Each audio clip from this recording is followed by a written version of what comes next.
extended off to the northeast. Anything new on that, you guys? So that is for Johnson County there, and that is for 70-mile-an-hour winds, Cedar, Johnson, Washington counties until 7 p.m. So they're just extending that out. The storms today, though, they've been moving fast. We had a lot of hail reports this morning. Just got a report out of Parnell, 60-mile-an-hour wind gust. Okay, that sounds about right. I don't think that's out of line at all. But we do have the severe thunderstorm warning now being extended further east. It does include Iowa City, Riverside, Conesville, West Liberty, places like that. But the key thing there is it is not a tornado warning. It's a severe thunderstorm warning. So at this point, there's no reason to put the tornado warning out for that area. And part of the reason why is the circulation has diminished a little bit. But we're still seeing at least some signs of rotation there. Southeast of Williamsburg, that's where our couplet would be located. And it's heading off to the east, going to be getting pretty close to Oxford and then eventually towards Iowa City. And Nick, are you back with us? What can you show us or tell us? Hey Terry, the problem is the storm is really moving really fast, so we're kind of playing a game of catch up. We're still fighting to get out ahead of the rain. We're just kind of crossing into the Iowa-Johnson County line. We're now going east from 151, kind of on some more local roads. We're trying to get back east, ultimately heading now towards Swisher. Going to try and get over to 380 and south out ahead of the storm. But again, the main threats that we can see from our end on the northern fringe of it would be very heavy rain and frequent lightning strikes. You can see it buried in the rain. It's kind of a blue tint to the sky. That's just how much precipitation is falling. Yeah, low cloud levels too, Nick. Have to stop sign, go left. And that's to be expected in a situation like today. We've got dew points that are way into the 70s out there and some pretty, warm, unstable air. And that's one of the things we would expect to see. The cloud bases are low to the ground there. And there's where Nick's vehicle is located. You can see it straight north of Wellman, right in this region here. That'd be a little northwest of North Liberty. So the direction that they are heading now, they'll try to get down here in advance of the storm before it approaches North Liberty and Iowa City. So they're seeing the storm, but want to try to get a little bit ahead of it here if they can in the next 15 minutes or so, and we'll be keeping close tabs with them. Going back to our velocity mode, we'll see how our couplet looks here. And not a real tight circulation, not quite like it did look. See right there, see that yellow and orange stuff there northwest of North English? That was very impressive. So now there's a brand new tornado warning that's been extended towards Iowa City. Can you tell me any of the specifics of the warning, Rebecca? Tornado warning until 6:30, as they're just saying, once again, radar indicated for Iowa, Johnson counties. Okay, so it looks like it's going to be moving out of Iowa, eventually into Johnson County. On its current path, should be approaching Iowa City. And one of the other things about these storms today is that they are really dumping out the rainfall. They're quite intense, and there's so much moisture in the air that 1 to 2 inches of rain in a short period of time would be a very distinct possibility. But the other feature that we've noticed too are the strong winds that have been developing here. And once again, I'm going to go and do a query on this. This is what we call the base velocity mode, and this is how we can kind of get an idea of the strength of some of the winds in the storm itself. So right there, the winds are pretty light, but you jump up into this area here, and that's where you should see some stronger circulation. But nothing that's nearly as impressive as it was earlier. So I don't think this is quite as impressive as it was, and that's certainly a good sign. But these things do ebb and flow, and it could certainly increase once again. The cycling process is a pretty natural event with storms like this. And they're moving fast too. The Weather Service saying, east at 55 miles an hour. That storm's booking it. Yeah, to say the least. And as far as other storms go around eastern Iowa, we're going to back the old radar out here just a touch, and we'll be able to show you what else is out here. And this is definitely the big game now, from about Iowa City all the way back down to Wetumpka. We're getting a pretty good bowing feature. I don't know if you can see it on your home screen, but if you pay close attention right in there, you can see how this is starting to bow out. So the cold air that's up in the tops of the thunderstorm comes down, hits the ground, and then it squirts on out. and you get yourself these strong winds that could gust as high as 65, maybe even 70 miles per hour. You've already had a confirmed gust in Parnell of 60 miles per hour on the winds here this evening. Also got a report out of Parnell of nickel-sized hail, so perhaps maybe some larger hail fell in there from what we were seeing on our algorithm, but at least the one report we've gotten is nickel-sized. Yeah, which isn't going to cause you any damage, but it'll wake you up a little bit, I promise you that much. But as the storms move off to the east-northeast, it's now the southwestern part of Johnson County there that is under the gun, and a little bit closer inspection on this now does show right in that general area east of Williamsburg, not too far from Interstate 80, probably very close to Oxford, is where we also have some rotation indicated there. So, so far, no confirmed tornadoes, but right in this region here, the potential definitely does exist. Nick, we're going to try back with you one more time. What can you show us? Hey Terry, yeah, we are now heading east, trying to fight to get out ahead of the storm. We are just on the northern fringe of that tornado warning now. What you're seeing is what we call the shelf cloud. Again, we've talked about it before. That's an indication of strong winds, and you can see how it's kind of layered. There's kind of stacks to that shelf cloud. That's because there's so much wind shear in the atmosphere today that's helping these storms rotate. You're actually seeing the rotation with the different layers in the shelf cloud there. So the storm is definitely capable of producing some type of rotation, which is why obviously there's a tornado warning in effect. But you can also just see it visually by looking at the clouds. So we're now fighting to get back out ahead of the rain. We kind of encountered it a little bit there, but we're now heading back east, ultimately towards Swisher, and then south down 380 towards Iowa City. We should have a great shot of it momentarily, and hopefully nothing's on the ground down there. But I got to say, the rotation on the radar is definitely looking like it's picking up again. Now you can see the bases of the clouds there, Nick. But is it because of the rain-wrapped effect of the rain that you can't see anything, or is it just basically there's nothing there? There's no confirmed tornado, obviously. The area of interest, the problem, Terry, is that it'd be so wrapped in rain, I just don't think we'd be able to see a thing with it. It's just so heavily wrapped in rain back there. Yeah. And so we're just trying to stay kind of out ahead of it. And now we got great options west to make sure that we're safe to stay out ahead of this. Because unfortunately, if there is a tornado, we're really not going to be able to see it. So the best thing that we will be able to provide you is that radar data of where that circulation is. Okay. Well, it's certainly getting dark out there, and you're getting closer and closer. We can see where you are on the radar here, and it won't be too much longer before you come in contact with the storm and get yourself a pretty good perspective. So we're going to be touching back with you here in just a moment, but now we're going back to our velocity mode here, and right about in this general area here is where we would be expecting to see some sort of circulation. So it has stayed just a little bit to the south of Oxford, but probably some strong winds in the Oxford area now. And then eventually it's going to get pretty close to North Liberty and into the Coralville area there. So that's something we need to watch out for as we go into the next few minutes or so. Brandon, what do you got for me over there? Anything? The tornado warning has been expired for Iowa County, Okay. But it does continue for Johnson until 6:30. Okay. And our warning off to the east, our severe thunderstorm warning then, goes all the way out into Cedar County. Is that correct? And Cedar and Johnson County, and that is in effect till 7. okay. And then Washington County is also involved a little bit in that as well. Yes. Okay, good. So basically, a lot of the area under a severe thunderstorm warning near and south of Interstate 80, and then that little red polygon you see there around Iowa City is where we have the actual tornado warning, and that one will be out until 6:30 this evening. No confirmed tornadoes yet, but definitely rotation in the storm. We do have a supercell thunderstorm there that's capable of producing high winds and also some large hail, and that'll be moving east and probably will go around 40 miles an hour, 35 to 40. So if that's the case, the worst part of this storm, the actual core here, should go in this general direction towards Iowa City at 6:19, West Branch around 6:30, and then around 6:45 over towards Tipton. And the instability is still pretty significant down this way. Our capes are high today. That's the available potential energy for these thunderstorms.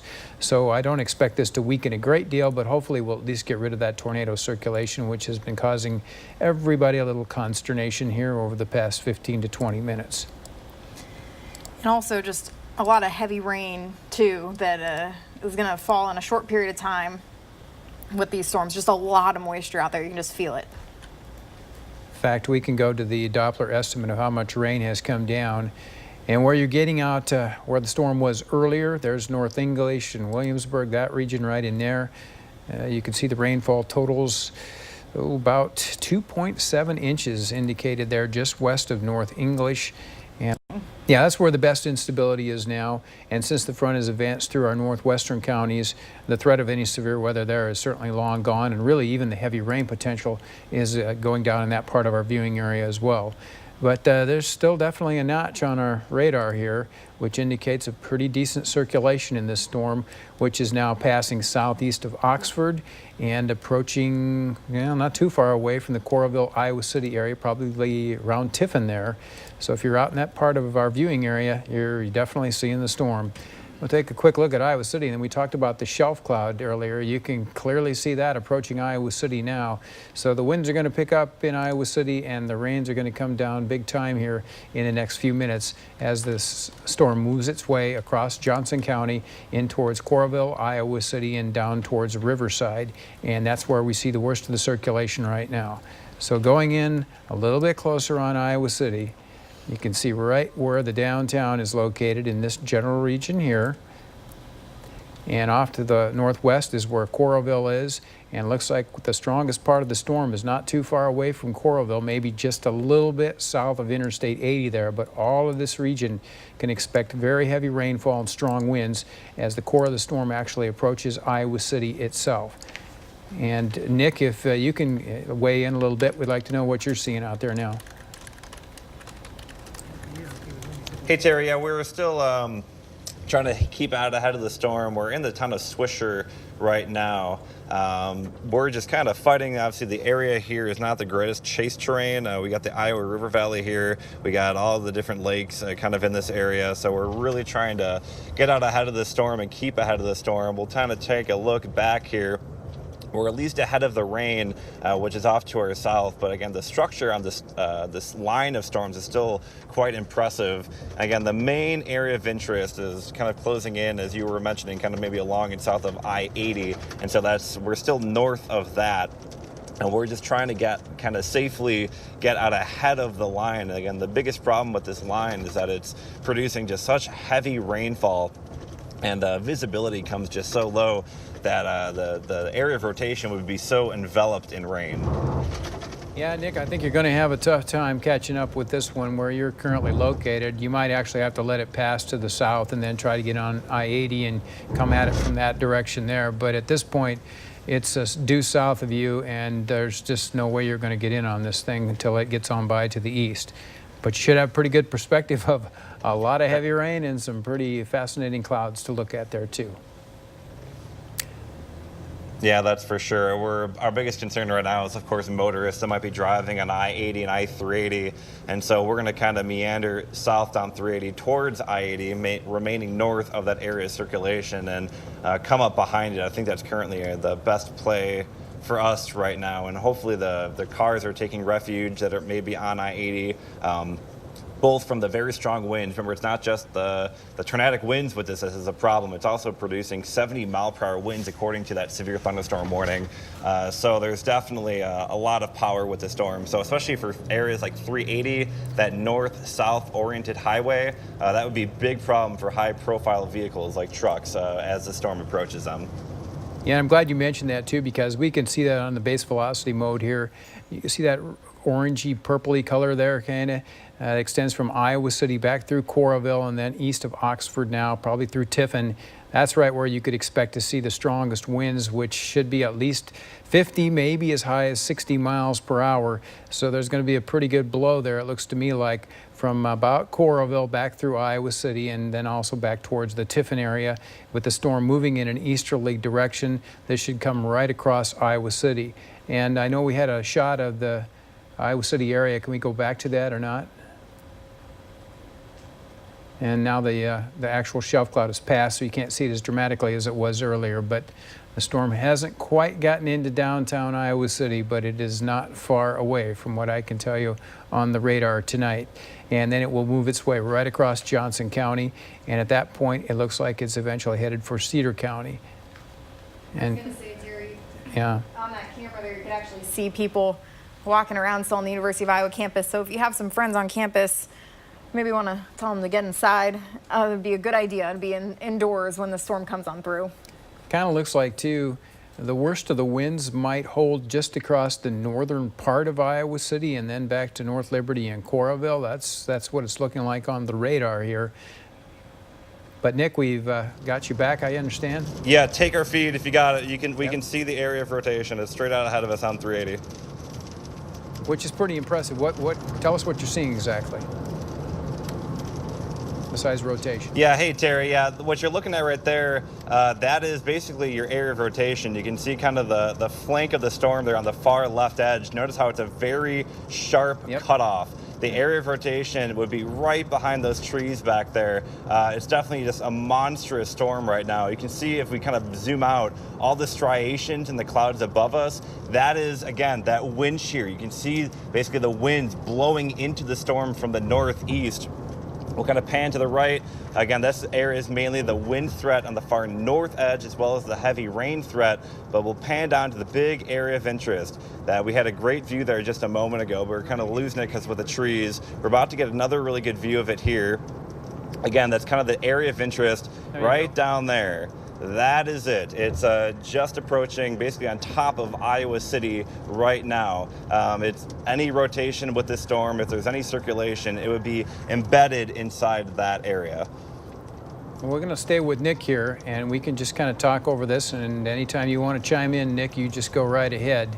But basically, you're getting close to Interstate 80, and it now looks like the core of the circulation is right about on Interstate 80 there and moving in an easterly direction, maybe a little east-northeast, and that should take it right across Coralville if it hasn't already done so, probably has. And now it's looked like it's heading east of there, right along I-80, and eventually it'll be moving off into the central parts of Johnson County.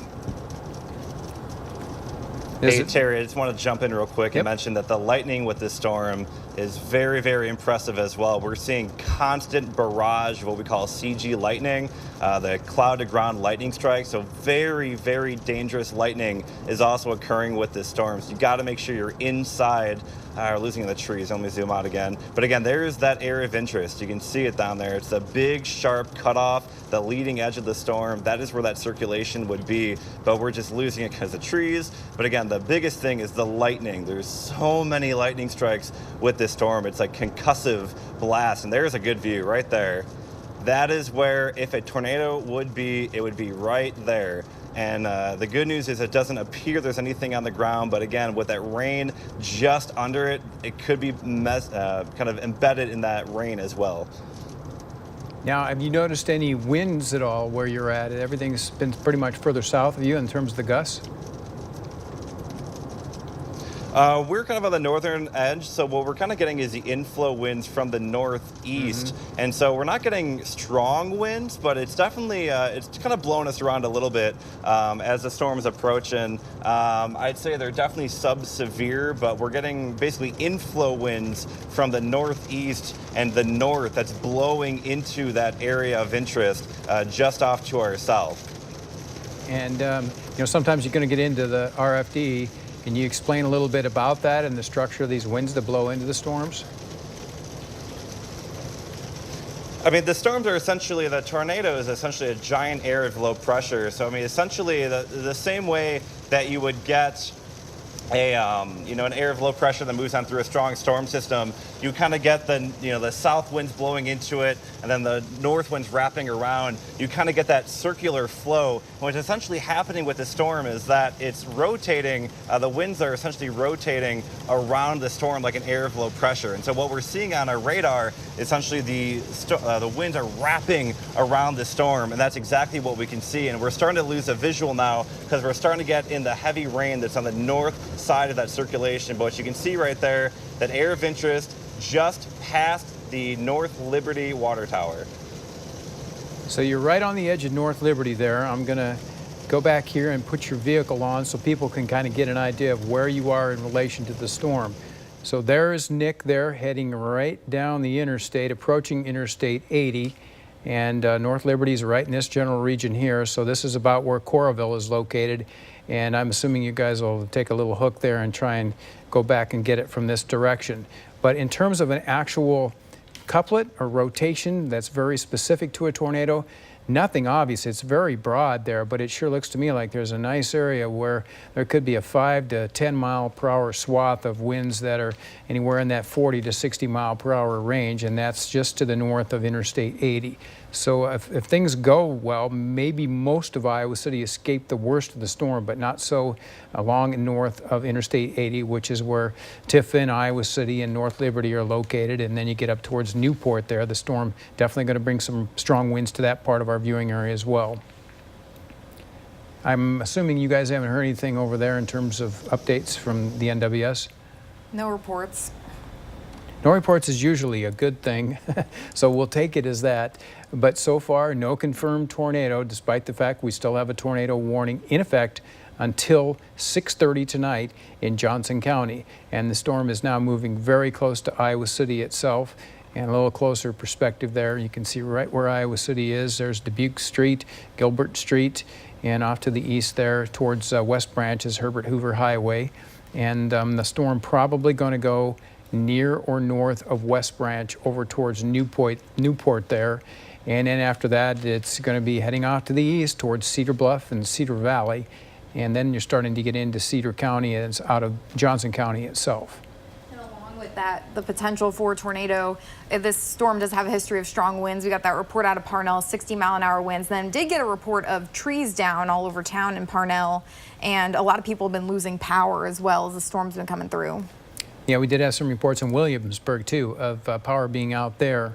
So that seems to be when the storm was at its worst, and that is definitely when we had our strongest couplet. And just backing this up, you can kind of see that here. Right in this general area back here, I got to go back just a touch. But things were definitely cranking right about there. And then it's that part, that little yellow-orange area there west of Parnell, that came up between there and Williamsburg, and that's when we had some of the worst of the power outages and winds and lightning, and that's the storm was really at its peak then. Now it kind of continues to spin off to the northeast, but not a real obvious, clear, definitive hook, that is for sure. So if there is any tornado in there, it's rain wrapped and probably not overly large, but the bottom line is it's still capable of dumping out a tornado for at least a short period of time. Let's see what Nick's doing, if he's gotten down to Interstate 80 there. Nick, what's going on? Hey, Terry. Yeah, we're still heading south, approaching the I-380 interchange. There's a lot of vehicles that have been pulling off the interstate, which is fairly good news. We really don't want people driving into the path of the storm. Again, we have radar inside our vehicle. We can see what's going on. We know exactly where we are in relation to the area of circulation. And the biggest problem is right now you're dealing with just very heavy rainfall outside. Visibility is dropping pretty heavily. We're also starting to get the winds coming out of the northwest as the area circulation is now to our southeast. So again, imagine air of low pressure. The winds are wrapping counterclockwise around that low pressure center here. I'll kind of show it on here. Here's kind of our location. Notice again, the winds are wrapping counterclockwise. So the area circulation now just to our bottom right, that is kind of where that tornado may or may not be, that area circulation. The good news is it's beginning to weaken a little bit. Sounds like we're starting to get some hail too. So let's go back outside. We're starting to get a little hail. It doesn't sound very large, but we are kind of in the core of the storm. The storm, the hail threat with the storm wasn't a huge concern, but there is, again, we were kind of talking about nickel-sized to maybe quarter-sized hail at best. But we're starting to get a few small hailstones here. Let me switch to camera 3 here. It's kind of our dash camera. I'll give you a little bit of a better view. So we're making that merge onto I-80 from I-380. Again, you can notice the lightning is very frequent as well. But again, I don't know how well you can see it. The ditches on the side of the road definitely filling up with water. So we've been talking about the flash flooding threat being as big as it is. We're really starting to see the sides of the road starting to pick up with a lot of water because the rain is falling so heavily, and we've had quite a bit of rain in the days past as well. Now, in terms of what I'm seeing on the radar right now, there is definitely no couplet that I can determine. I just don't see it on here. And so I do think the tornado threat is definitely much lower than it was earlier on. The circulation looks broad to me right now, probably not getting down to the ground. But the bottom line is we still have a tornado warning in effect until 6:30, and that does include parts of Johnson County. But in Iowa City, you are safe and clear. The worst part of the storm is now to the northeast of you. It's also passed through Coralville and North Liberty, so it's pretty much the all clear in those areas. But off to the east of there, we'll still keep a close tab on things, as there is that potential for at least a brief tornado spin up until this thing fizzles out a little bit and moves off to the east. But a lot of lightning on these storms, as you'll be able to see right here, and that's definitely going to be an issue as we go through the next few hours, especially in our southern and eastern counties. There could be some power outage just from the lightning alone. As you can see, this thing is really lit up like a Christmas tree there, and now the feature is starting to bow out. So anywhere from east of Iowa City down to about Washington and over to Wetumpka, that region, that whole line continues to drive southeast and is likely to produce some gusty winds as the bow echo that looks like it's forming there advances in a southeasterly direction. So that's an area to watch for sure in terms of additional winds. Notice though to the north, the lack of lightning, the actual front itself now looks like it's probably gotten right in this region here. And so once that goes on by, that ends the threat of any strong to severe thunderstorms, and after that you're just going to get into some of these lingering garden variety showers and thunderstorms. Some of those could produce some brief heavy rain, but no severe weather in terms of wind, hail, or anything like that. But down here where you're seeing all the lightning, still the threat of some severe weather, and that would include the area from Dubuque back to Cedar Rapids and then on to the southwest to about Sigourney, maybe a little bit east of there. Now, I would imagine that the severe thunderstorm watch that's in our northern counties, if it hasn't been canceled, is going to be very soon. And then they'll start chipping away at the other one, which extends across our southern counties. And by the time we get to 8 or 9 o'clock tonight, I think it's all going to be over with here in eastern Iowa, which is very good news. Yeah, they have started to drop that severe thunderstorm watch in the north. And let me see. There's also been the Washington airport had a 52-mile-an-hour wind gust. And in Cedar Rapids, even though we're not in that warning, we still have some gusty winds, 47 miles an hour at the Cedar Rapids airport. And another way you can tell a storm's intensity, Rebecca, and you know this well, is that you can see how high the tops of the storms are. And we got, a big one. yeah, 58,000 feet. You figure 5,000 is a mile, so this is vertically straight up in the atmosphere, 10 miles high. And the higher they are, the more instability there is, the stronger the storms, and the more potential for severe weather. And today there was just enough rotation, as we could show you out there with the road warrior Nick, that these storms did start to rotate down in our southern counties, and that's why our tornado warning was issued. But it is now about 6:30, and so far I have not seen any indication that they are going to extend it. So that would be good news. But we still do have, out in advance of our tornado warning, a severe thunderstorm warning for southern parts of Cedar County. So the storm that's produced the tornado warning could continue to produce severe weather as it moves into Cedar County. But at this point, I'm thinking there's a pretty good chance that they'll discontinue the tornado warning itself. They haven't said so yet, but as you were saying, there's still that wind threat, and there have been multiple power outages around. So these is from the Alliant. There's over 1,000 customers, 1,765 without power. That's in Iowa County, and there are other areas around there too. Been getting some reports, and this takes some time as the power goes out. So that's going to be something they're going to have to work on tonight, because strong winds between 50 to maybe as high as 70 miles an hour with this Boeing segment here. And we talked about that Boeing segment. There it is right there. The winds gush out of the thunderstorms and then try to race out and ahead of it. They can actually form little mini cold fronts, and that's kind of what's driving this feature right now. It's got its own cold pool right in here, and the storms are developing as that pushes out, forming a little mini cold front right in this region here. The main front's probably a little bit further to the back. But I can tell you the temperatures are a whole lot colder behind that storm line